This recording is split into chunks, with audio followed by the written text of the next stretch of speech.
ভিডিওটি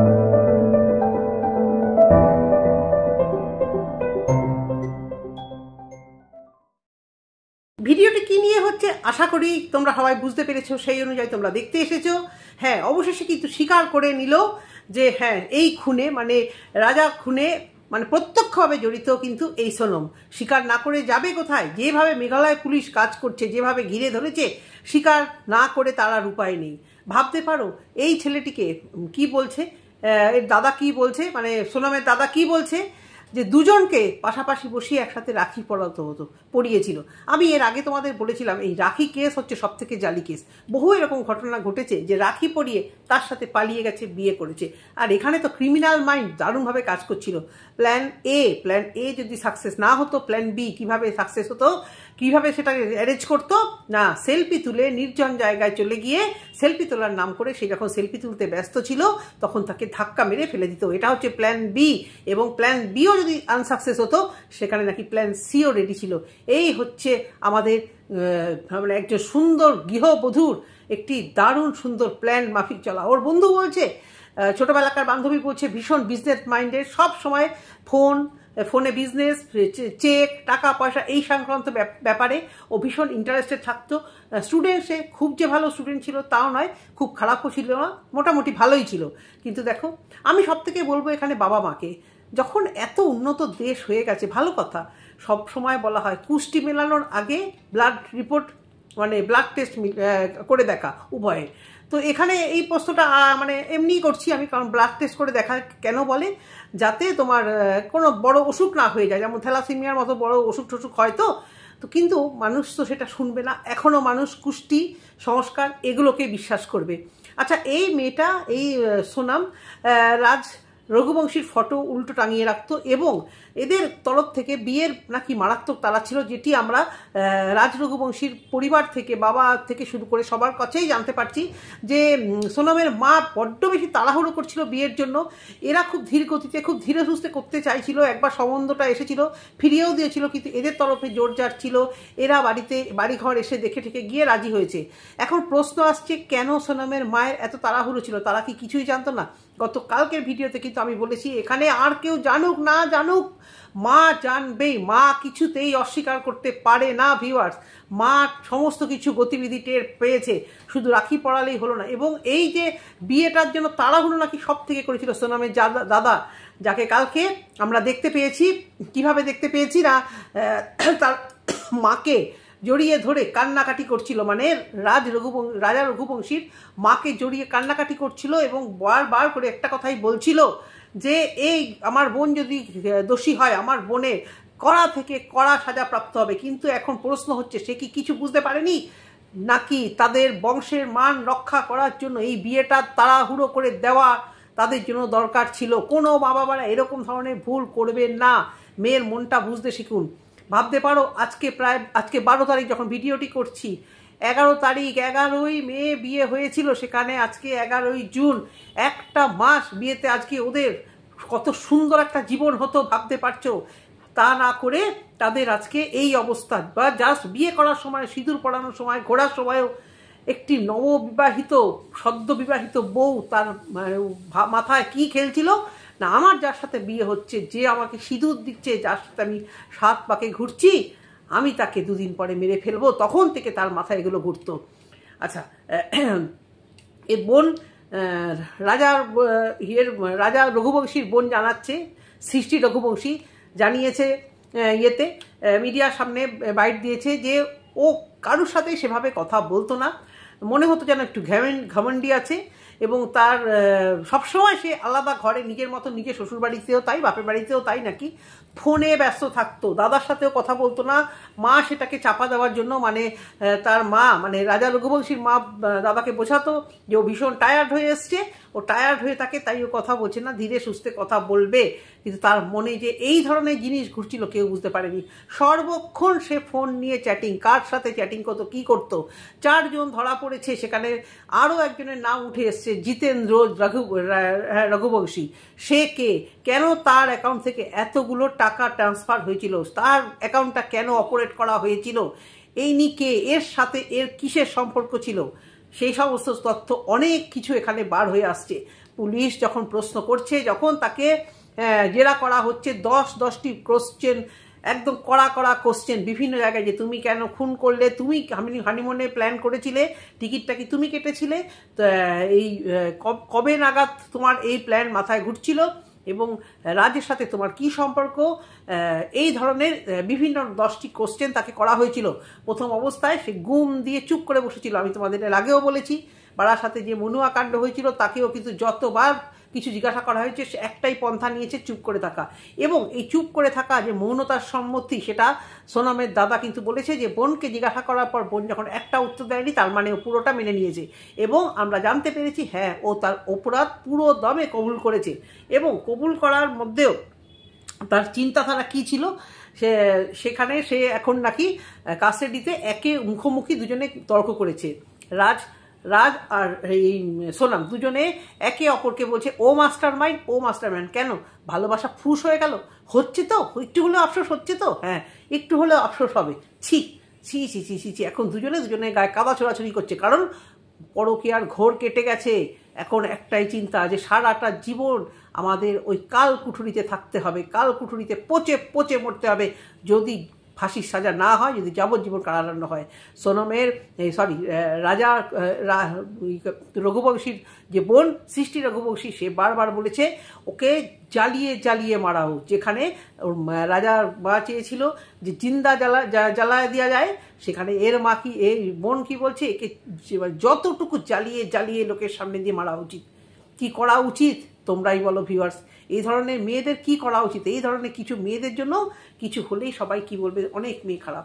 তাই বলছি বাবা মারা একটু দেখে শুনে বিয়ে দেবেন, আর হানিমুনে যাওয়ার আগে অচেনা লোকের সঙ্গে একটু মানে দেখে শুনে মেয়েকে হানিমুনে পাঠাবেন, বুঝতে শেখা উচিত, তারপরে হানিমুনে যাওয়া উচিত। আর একটা কথা, এদের দুজনের বাড়ির দূরত্ব কিন্তু খুব একটা বেশি দূর নয়, একটু জানতে, একটু খোঁজ খবর নিয়ে বিয়ে দেওয়া উচিত। যেখানে মেয়েটি ছিল মাঙ্গলিক, ছেলেটিও মাঙ্গলিক ছিল, তাই দুতরফ না বলবো, রাজাদের বাড়ি থেকে একটু না করছিল, কিন্তু তার মা মানে সোনামের মা বাড়ি থেকে খুব বেশি পরিমাণে তাড়াহুড়ো ছিল। আচ্ছা, যারা এত ধরনের এই সমস্ত জ্যোতিষী, এই সমস্ত কুষ্টি, এই সমস্ত কিছু মানে, যে জ্যোতিষী বলেছে যে রাজের ফটো উল্টো ঝুলিয়ে রাখলেই, এই মেয়েটির উল্টো ফটো ঝুলিয়ে রাখলেই সোনম যে বেঁচে আছে সেটা বোঝা যাবে, এবং সেটা হাতে নাতে তারা নাকি বুঝতেও পেরেছে। যারা এত কুষ্টি বিচার করে, এত কিছু জ্যোতিষী মানে, তারা জানতো না কি করে তাদের মেয়ে মঙ্গলিক? এই প্রশ্নের উত্তরটা আছে তাদের কাছে, কারণ তারা এর মধ্যে সামিল ছিল। তারা জানতো যে এরকম কিছু একটা ঘটবে। বিশেষ করে সোনমের মা, সে জানতো না, এটাকে কিছুতেই মানা যাচ্ছে না ভিউয়ার্স। আজকে 1 মাস হতে চললো, কত সুন্দর একটা বিবাহিত জীবন হওয়ার ছিল, সেখানে তার নাকি ওর রাজার সহবাস নাকি ভালোই লাগতো না। এবং বিয়ের দিন রাজ কতটা উপস্থিত ছিল ডাউট আছে, জানি না, তার কারণ এই পরিবারের লোক বলছে, রাজার রঘুবংশীর পরিবারের লোকজন বলছে তারা সম্ভবত রাজকে বিয়েতে দেখেনি। কারণ কিভাবে দেখবে, প্রেমিকাকে অন্য কেউ সিঁদুর পরাচ্ছে, প্রেমিকার বিয়ে হয়ে যাচ্ছে অন্যদিকে, তাদের তো প্ল্যান অন্য ছিল। এবং ছেলেটি রাজ নাকি অসম্ভব কান্নাকাটি করেছিল এর বিয়ে হয়ে যাওয়ার, যেটুকু খবর উঠে আসছে বিভিন্ন মহল থেকে, কান্নাকাটি করছিল। এবং মেয়ে ওকে সোনমকে জিজ্ঞাসা করেছে, সোনম নাকি তখন বলেছে না, আমি ওকে গায়ে টাচ পর্যন্ত করতে দেইনি, আমি ওকে ভুলিয়ে ভালিয়ে রেখে দিয়েছি, আমার গায়ে ও টাচ করেনি, এতটুকু পর্যন্ত খবর আমরা জানতে পেরেছি। এইবারে কি বলেছিল, কি বলে হানিমুনে নিয়ে গেছে, উঠে এসছে যে এই যে তোমার সোনম বলেছে চলো আসামে কামাখ্যাতে পুজো দেবো, যেহেতু খুব পুজো আচ্ছা মানে এরা, কামাখ্যা মন্দিরে পুজো দিয়ে আমি আমাকে নিজেকে তোমার কাছে পুরো সমর্পণ করব। একটি অল্প বয়সী ছেলে, সদ্য বিবাহিত ছেলে, সে যদি জানতে পারে যে হ্যাঁ এখন আমি বউকে পুরোপুরি পাবো, এই লোক কি কেউ সামলাতে পারে? সেই আশায় অনেক কিছু ভালোবাসা, আশা, অনেক কিছু নিয়ে যেরকম বউ বলেছে, মা বলেছে শোনাচ্ছেন কেন পড়েছিস, বলেছে বউ বলেছে, মা যা বলছে বউ বলেছে, বউয়ের কথায় বউকে একটু কাছে পাওয়ার জন্য, একান্তে পাওয়ার জন্য, যেটা সে কখনো পায়নি। মুভি দেখতে বলা হয়েছিল, তা সত্ত্বেও কখনো এ স্বীকার করেনি। হ্যাঁ, সেটা বিয়ের আগে ওদের মেয়ের বাড়ি থেকে বলেছিল, ওদের বাড়িতে নাকি সেটা হয় না। বলো তো, একটা শিক্ষিত পরিবার বা এখনকার দিনে মানুষ যেরকম হয়ে গেছে, একে অপরকে জেনে বুঝে বিয়ে করাটা কি স্বাভাবিক নয়? সেখানে কি ছিল এদের মনে? এরা মুভিতে যেতে দেয়নি, মানে মেয়েটিও যেতে চায়নি, মেয়েটি বাহানা দিয়েছে যে আমার বাড়ির লোক পছন্দ না। মানে প্রতিটা মুহূর্তে রাজা কি বুঝতে পারেনি যে ও ওকে প্রচণ্ডভাবে অ্যাভয়েড করছে? বুঝতে পারেনি? এতটা বোকা কেন? ছেলে হোক মেয়ে হোক, চোখ কান খোলা রাখো সবাই, নিজেদের জায়গায় চোখ কান খোলা রেখে তারপরে তোমাদের জীবন নিয়ে এগো। আজকে এই বয়স, আজকে 25 বছর বয়স আজকে সোনামে, আর এই ছেলেগুলো 4টি ছেলে যে উঠে আসে তাদের নাম, 4 জনের বয়স 21-এর কাছাকাছি। ভাবতে পারো তাদের আজকে জীবন। এবং আরও একজনেরও খবর উঠে এসছে, তাকে এখনও ধরতে পারেনি, 4 জনকে আপাতত ধরেছে। এবং এয়ারপোর্টে দেখা গেল যে কোনো একজন ব্যক্তি ঠাঁই করে চড় মারতে উঠে এলো। মানে পাবলিক কি চাইছে? যে এই ক্রিমিনালগুলোকে আমাদের সামনে ছেড়ে দাও, আমাদের সামনে ছেড়ে দাও, আমরা দেখাচ্ছি যে এত দূর শাস্তি কোথা থেকে পায়। আজকে যেভাবে কান্নাকাটি করছে রাজার মা, রাজার পরিবার, সেগুলো কি দেখা যায় তারা কি এর জন্য দায়ী? তারা এর জন্য দায়ী না। উপর থেকে যখন রাজের বোন এবং রাজের মা কার্যে খারাপ কিন্তু লাগছে, তারা কিন্তু এরকম মানে এগুলো শিখিয়ে দেয়নি, কিন্তু তাদের খুব কষ্ট হচ্ছে, কারণ একমাত্র রোজ গেড়েছিল সেই একটা মেয়ের পাল্লায় পড়ে বা নিজে নিজে এই চিন্তা ভাবনা করে যে একজনকে মারতে হবে, একজনকে মারতে হবে। এবারে আসে তারা শিলংয়ে কীভাবে কোথায় ছিল। শিলংয়ে তারা যে হোমস্টেতে ছিল তার নাম হচ্ছে সিপাড়া গেস্ট হাউস, সিপাড়া হোমস্টে। এবং সেটা একটি নিরিবিলি জায়গা, এবং ওখান থেকে হোমস্টে থেকে আর 1 কিলোমিটারের কাছাকাছি এই 4টে ছেলেকে, সঙ্গে রাজ ইনক্লুডেড রাজ, এবং এই 4 জনকে আলাদা আলাদা করে রেখেছিল। কেন রেখেছিল? প্রতি মুহূর্তে তাদেরকে সেই লোকেশন পাঠাচ্ছিল এবং তাদের আলাদা আলাদা ফোন, আলাদা আলাদা সিম দিয়েছিল। বুঝতে পেরেছো কিভাবে প্ল্যান করছিল? আমি শুধু ভাবি, বিয়ে করলো, 7 পাকে ঘুরলো, এত কিছু হওয়ার পরে বেড়াতে গেল, প্লেনে একসাথে কথা বললো, এয়ারপোর্টে কথা বললো, একটু তাকে মারতে দুবার ভাবলো না? এবং সেও মানে একদম মানে প্ল্যান ABC সব সাজিয়ে রেখেছিল যে যেন তেন পোকারিকে মারতেই হবে, মেরে তারপর দুজনে মিলে নেপাল সেটেল হবে। হ্যাঁ, কি মাইন্ড, কি চিন্তা করে! তো মানে আচ্ছা মানে সিনেমা সিরিয়ালকে হার মানাবে এই সমস্ত ঘটনাগুলো। তারপর সেই সিপাড়া গেস্ট হাউসের থেকে তারা কোথায় চলে গেছিল? ওই যে তোমার ডবল ডেকার ব্রিজের কাছে। এবং যে জায়গাটায় মানে এরকমভাবে ওকে ধাক্কা মেরে ধাক্কা তো মেরে না, মানে তার চপার দা নিয়ে তার বুকের উপরে এলো পাথারি মেরে, যখন ওই জায়গাটা যখন নিয়ে মানে মারা হবে, এভাবেই তো প্ল্যানিং ছিল। এবং ওই যে জায়গাটায় এই জিনিসটা ঘটেছে, এই খুনটা হয়েছে, সেটা একটা পিকনিক স্পট ছিল, যেখানে এখন ট্যুরিস্ট যায় না এবং লোকাল লোকও খুব একটা যায় না। এই সোনাম 1 বছর আগে গিয়ে প্রতিটা জায়গা ডেকি করে এসছে যে এখানে ট্যুরিস্ট যায় না, এই জায়গাটা নিরিবিলি। এবং ঝর্ণার জল এত জোরে জোরে বার হয় বন্ধুরা, এত জোরে ঝর্ণার আওয়াজ, সেখানে কারুর চিক কেউ শুনতে পাবে না। ঠিক বুঝে এই সমস্ত সুপারি কিলারদের নিয়ে গিয়ে তারা প্রথমে রাজা, পরের দিকে তারা নাকি গড়রাজি হয় যে আমরা ভীষণ টায়ার্ড বা আমাদের হাত পা কাঁপছে, আমরা এগুলো করতে পারবো না। সোনাম বলেছে কত চাই? 20 লাখ টাকা। আমি 20 লাখ টাকা তোমাদেরকে দেবো, তোমাদের এই কাজটা করতেই হবে। তারপর তারা করে।